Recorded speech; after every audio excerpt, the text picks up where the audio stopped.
이 고대 국가들은 대부분 봄이 시작되는 3월을 한 해의 시작으로 여겼습니다. 로마에서도 봄이 시작되는 3월 25일을 새해 첫날로 지키고 축제를 벌였습니다. 근데 주전 46년에 로마 황제였던 율리우스 시저가 이집트에서 태양력을 가져다가 1년을 362.251로 하는 율리우스력을 시행을 했습니다. 이때부터 서양에서는 양력 1월 1일이 설날이다 이렇게 지키고 있습니다. 하지만 한국이나 중국 또 이슬람 국가들은 여전히 음력 설날을 지냅니다. 한자어로는 종초, 원단 이렇게 얘기를 하지만 우리나라에서는 순수하게 우리말로 설날이라고 부르고 있습니다. 왜 설날이라고 부르게 됐을까요? 거기에는 설날 맞이해서 몇 가지 우리 원인을 살펴봅니다. 첫째는요, 설날의 설이 설다, 서럽다라는 말에서 나왔다는 겁니다.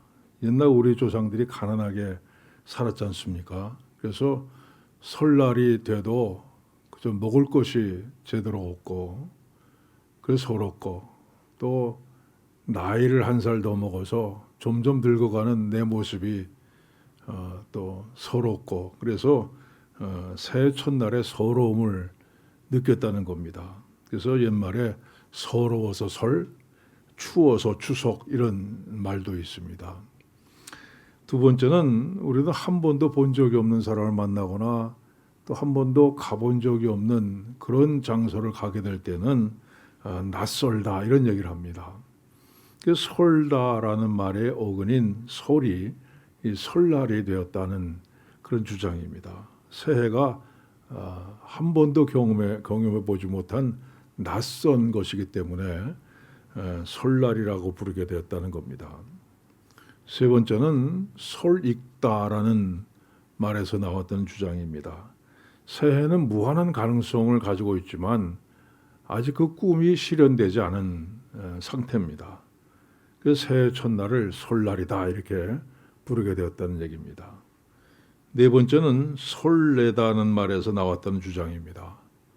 새해라는 새로운 시간이 가슴을 막 뛰게 만들고 설레게 만든다 그래서 설날이라고 부르게 됐다는 얘기죠.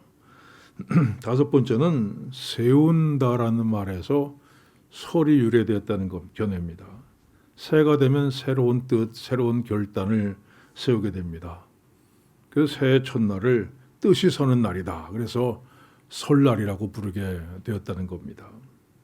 여섯 번째는 설날의 설이 몸을 살인다 할 때 살인다는 말에서 나왔다는 주장입니다. 한 해가 시작되는 날은 기쁜 날이기는 하지만 동시에 이전의 실패를 반복하지 않기 위해서 몸을 조심스럽게 사리고 새해 첫발을 내딛는 날이기도 합니다. 그래서 새해 첫날을 설날이라고 부르게 되었다는 것입니다. 이외에도 설날에 대한 해석이 정말 많이 있습니다. 여러분도 각자 설이라는 단어를 내가 처한 상황에 따라서 해석해 보는 것도 아마 좋을 듯합니다. 그런데 성경에도 설날에 일어났던 일이 기록되어 있습니다.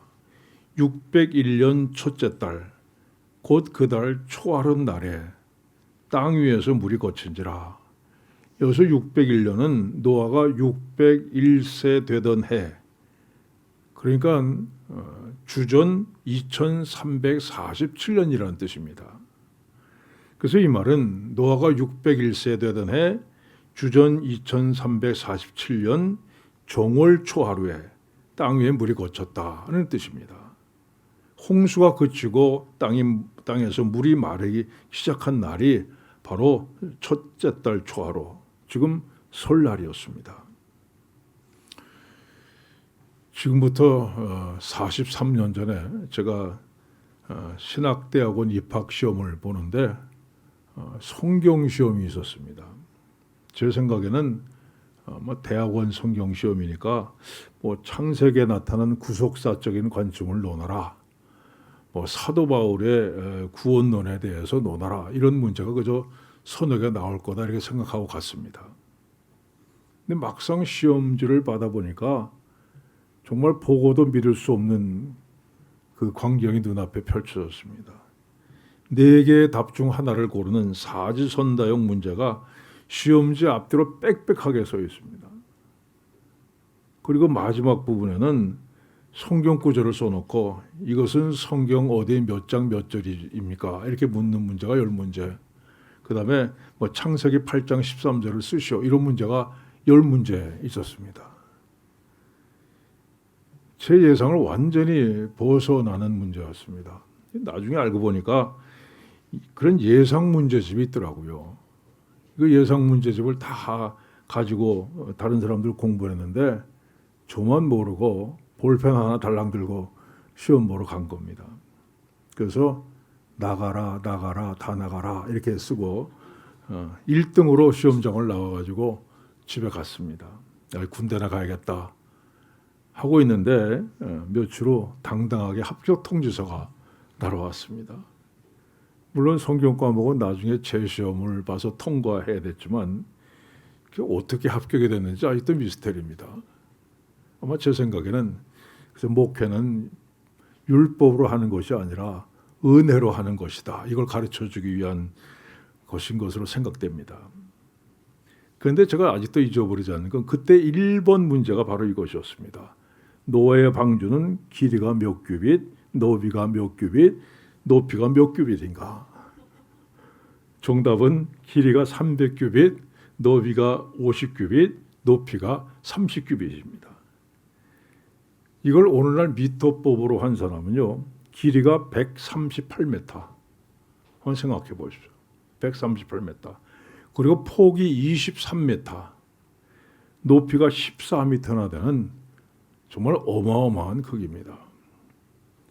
그런데 놀라운 사실은 이 비율이 가장 안전성이 뛰어난 비율이라는 겁니다. 우리 인류는 보다 안전한 배를 만들기 위해서 수천 년 동안 수없이 연구해왔어요. 근데 그 결론이 노아의 방주에 이미 들어있었다는 겁니다.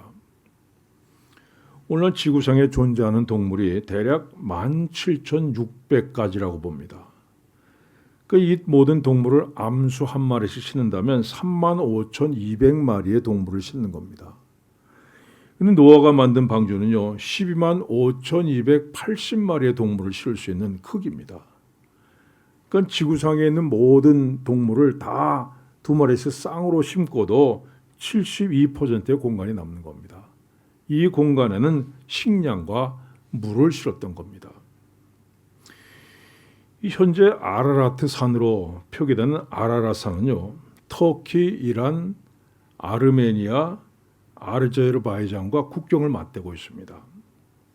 1883년에 터키에서 파견된 그 탐험대가 정상 부근의 빙하에서 거대한 목조물을 발견했습니다.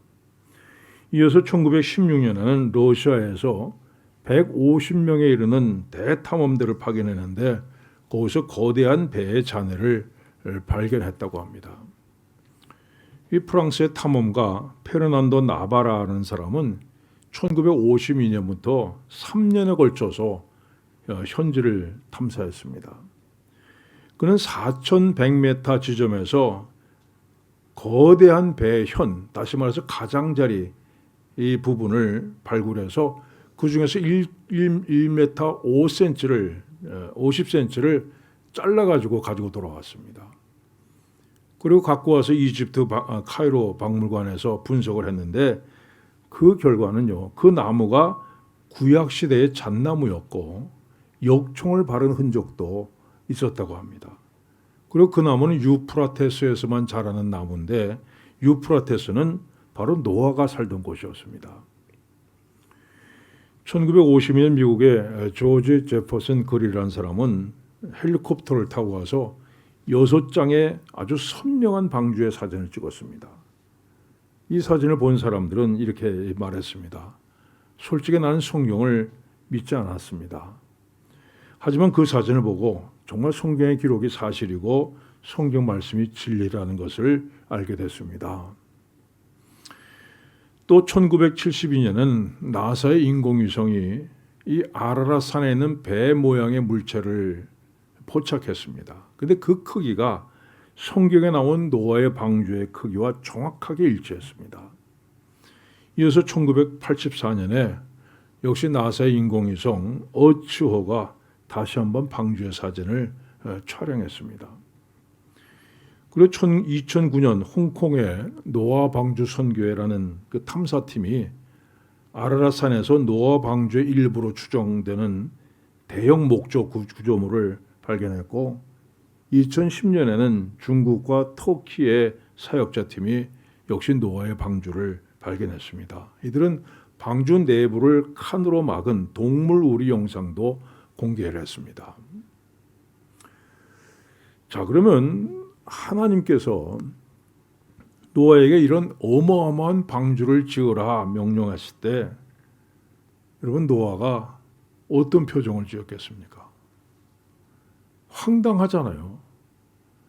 아마 일주일 동안 입이 다물어지지 않아서 밥도 제대로 못 먹었을 겁니다. 자, 그런데 성경이 이렇게 기록합니다. 노아가 그와 같이 하여 하나님이 자기에게 명하신 대로 다 준행하였더라. 성경에는 노아가 몇 년에 걸쳐서 방주를 만들었는지 거기에 대한 기록이 없습니다. 우리 전통적인 해석으로는 그들의 날은 120년이 되리라. 이 말씀을 근거로 해서 120년에 세상이 망한다. 이 말씀을 근거로 해서 120년 동안 방주를 지었을 것이다. 이렇게 해석을 하는데 여러분 성경에 기록된 연대를 비교해 보면 방주를 지은 기간은 약 70년 내지 80년 정도일 것이라고 생각됩니다. 자, 그러면 노아가 이 긴 시간 동안 정말 온갖 어려움이 있었을 겁니다. 그걸 다 견뎌내면서 방주를 완성할 수 있었던 힘은 도대체 어디서 나온 겁니까? 히브리서는 이렇게 말씀합니다. 믿음으로 노아는 아직 보이지 않는 일에 경고하심을 받아 경외함으로 방주를 준비하여 그 집을 구원하였으니 노아가 그 긴 시간 동안 낙심하지 않고 방주를 완성한 힘은 바로 믿음입니다. 노아는 하나님 말씀을 믿었습니다. 지금 내 눈에는 보이지 않습니다. 그러나 하나님이 약속하신 그날이 점점 다가오고 있다는 사실을 믿었습니다. 노아가 방주를 짓는 그 긴 시간 동안 아무 일도 일어나지 않았습니다. 때로 홍수가 났다는 소문도 들렸는데 이내 비는 그치고 다시 해가 쨍쨍 노래조는 맑은 날이 계속됐습니다. 자, 그 어디에도 정말 이 세상을 다 쓸어버릴 만한 홍수가 내릴 것이라는 징조는 보이지 않았습니다. 그런데 노아는 믿었습니다. 자, 지금 내 눈엔 보이지 않지만 하나님께서 그날을 분명히 준비하고 계심을 믿었습니다. 여러분, 믿음이란 보이지 않는 것을 믿는 겁니다. 지금 내 눈엔 보이지 않지만 분명히 하나님께서 일하고 계시는 것을 믿음으로 바라는 겁니다. 여러분이 눈에 보이는 것만 믿지 않기를 바랍니다. 하나님은 우리 눈에 보이지 않게 일하시는 분입니다. 하나님 하시는 일을 믿음으로 바라보는 여러분들 되시길 바랍니다. 자, 노아와 그 가족들이 방주에 들어간 후에 40일 동안 엄청난 비가 쏟아졌습니다. 비만 쏟아진 것이 아니라 땅에서도 물이 솟아났습니다. 그날의 큰 기품에 샘들이 터지며 말씀했습니다. 모든 사람, 모든 동물이 다 죽었습니다. 육지에 있어 그 코에 생명의 기운에 숨이 있는 것은 다 죽었더라. 그리고 150일 동안 온 세상이 물속에 잠겨 있었습니다. 온 세상이 하나님의 심판 아래에 놓여 있었다는 겁니다. 근데 여러분 가만 보면 방주에는 배에서 가장 중요한 키가 없습니다. 방주는 노도 없고 닷도 없습니다. 자, 방주는 앞으로 나아갈 수 있는 배가 아니라 그 자리에 떠 있기만 하는 배였습니다. 노아가 할 수 있는 일 하나도 없었습니다. 방주에 가는 길을 인도하신 분도 하나님이시고 마지막에 방주가 닿을 곳을 인도하신 분도 하나님이셨습니다. 여러분, 마찬가지로 우리 인생은 하나님께서 주관하십니다. 하나님께서 우리 인생을 붙들어 주시면 아무리 온 세상에 물에 잠겨 있다 해도 우리는 안전합니다. 아무리 우리 인생이 이리저리 흔들리고 있다 해도 걱정할 필요 없습니다. 우리 인생은 시작부터 마지막까지 하나님의 손에 달려 있습니다. 그래서 진흙이 토기장의 손에 있음 같이 너희가 내 손에 있느니라 말씀했습니다. 자, 온 세상이 물에 잠긴 후 150일 동안 다시 물이 점점 줄어들더니 10달이 지나자 산봉우리들이 모습을 보이기 시작했습니다. 그리고 드디어 정월 초하루 설날이 되자 땅에서 물이 완전히 사라지고 마르기 시작합니다. 노아가 방주에 들어간 후에 1년 10일 만에 처음으로 방주 뚜껑을 열고 밝은 햇살을 바라볼 수 있었습니다. 하나님의 진노가 그치고 심판이 지나간 것입니다. 자, 그런데 여러분, 하나님께서 세상을 심판하신 이유가 뭡니까? 성경이 이렇게 말씀합니다. 여호와께서 사람의 죄악이 세상에 가득함과 그의 마음으로 생각하는 모든 계획이 항상 악할 뿌리를 보시고, 여러분, 항상 악하다는 것은 평생 악한 것밖에 모른다는 겁니다. 사람은 악하되 평생 악한 존재입니다. 10살, 20살, 30살, 무슨 60살, 70살, 80살 돼도 여러분, 인간은 악합니다. 나이가 들어서 죄를 안 짓는 것은요, 죄 지을 힘도 없고 죄 지을 돈도 없기 때문이에요. 건강하고 돈만 있으면 사람은 죽는 날까지 죄를 짓습니다. 그래서 하나님께서 이 악한 인간을 홍수로 심판하셨습니다. 자, 그런데 본문이 이렇게 말씀합니다. 내가 다시는 사람으로 말미암아 땅을 저주하지 아니하리니 이는 사람의 마음이 계획하는 바가 어려서부터 악함이라. 여러분, 말씀의 앞뒤가 전혀 맞지 않습니다. 자, 사람은 홍수 이전에도 악한 존재였습니다. 그래서 홍수로 심판하셨습니다. 그런데 사람은 홍수 이후에도 여전히 악한 존재입니다. 그런데 하나님께서 이제는 심판하지 않겠다 말씀하십니다. 여러분, 그 이유가 뭡니까? 바로 여기에 있습니다. 노아가 여호와께 제단을 쌓고 모든 정결한 짐승과 모든 정결한 새 중에서 제물을 취하여 번제로 제단에 드렸더니, 노아가 하나님 앞에 제단을 쌓고 번제를 드린 것입니다. 여러분, 성경에 최초로 제단을 쌓은 사람은 노아입니다. 최초로 번제를 드린 사람도 역시 노아입니다. 그럼 번제는 무엇입니까? 이 죄를 지은 사람이 자기 죄를 대신할 희생 동물을 가져옵니다. 그래서 손을 동물의 머리 위에 얹습니다. 이 희생 제물과 자기 자신을 동일시하는 겁니다. 자신의 죄가 전부 다 이 동물에게로 옮겨가는, 전가되는 겁니다. 그 다음에 이 희생 동물을 번제단으로 가져다가 죽이고 그 피를, 제사장이 피를 그 번제단에다가 뿌립니다. 그 다음에 희생 제물의 가죽을 벗기고 각을 떠서 제사장에게 가져오면 제사장이 제물을 제단 위에 놓고 완전히 탈 때까지 태우는 것이 바로 번제입니다. 번제는 이렇게 자신의 죄를 제물을 통해서 대신해서 속죄를 받는 겁니다. 자, 사람은 악한 존재이기 때문에 홍수로 심판받았습니다. 근데 사람은 홍수 이후에도 여전히 악한 존재임에도 다시 심판받지 않게 된 이유가 여기 있습니다. 노아가 번제를 드렸기 때문입니다. 그리고 하나님께서 그 번제를 받으셨습니다. 여호와께서 그 향기를 받으시고 말씀했습니다. 성경이 이렇게 말씀합니다. 그는 우리를 위하여 자신을 버리사 향기로운 제물과 희생 제물로 하나님께 드리셨느니라. 예수 그리스도께서 우리를 위해서 하나님께 제물로 드려주셨다고 말씀합니다. 여러분, 예수님이 오시기 전에도 인간은 죄인이기 때문에 하나님의 심판받았습니다. 예수님이 오신 다음에도 인간은 여전히 죄인입니다. 그런데 우리는 심판을 받지 않습니다. 그 이유가 뭡니까? 예수님께서 희생제물로 자신을 하나님 앞에 드리셨기 때문입니다. 그래서 예수님께서 내 말을 듣고 또 나 보내신 이를 믿는 자는 영생을 얻었고 심판에 이르지 아니하나니 사망에서 생명으로 옮겼느니라 말씀하셨습니다. 누구든지 하나님을 믿고 예수 그리스도를 믿는 자는 심판받지 않는다 말씀합니다. 이미 지옥에서 천국으로 옮겨졌다고 말씀합니다. 사망에서 생명으로 옮겼느니라. 여러분, 과거 완료형입니다. 여러분 예수를 믿으십니까? 그렇다면 여러분은 심판을 받지 않게 될 겁니다. 이 다음에 지옥은 구경도 못하고 바로 천국으로 들어가서 주님을 만나게 될 것입니다. 우리 주님의 약속의 말씀입니다.